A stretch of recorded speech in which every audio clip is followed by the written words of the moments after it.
Hi， 大家好，我係馬來西亞教育顧問 Islam，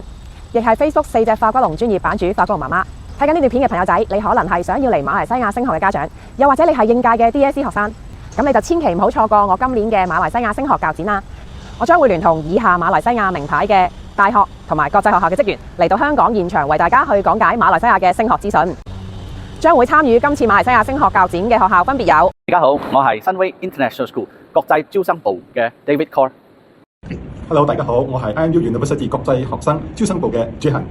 Hi， 大家好，我係婉兒，嚟自 Taylor University 國際招生部。Hello， 我係 Sunway University 國際招生部嘅 Stephanie Ong。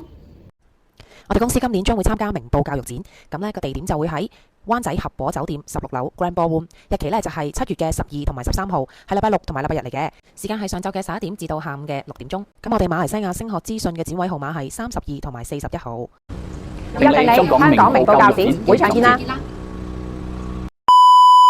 係喎，如果頭先有留意片頭嘅話呢，就會睇到啦。片尾講好咗有彩蛋噶嘛，而家我就將呢個彩蛋放送俾你哋啦。呢個彩蛋就係今年我哋除咗會參加明報教展之外，我哋仲會 hold 咗一個私人嘅場地，搞一個馬來西亞嘅升學講座。如果你擔心嚟到明報教育展嘅現場可能會好多人，可能又要排隊啦，又要等喎，咁你就要留意呢一個小型嘅馬來西亞升學講座嘅資料啦。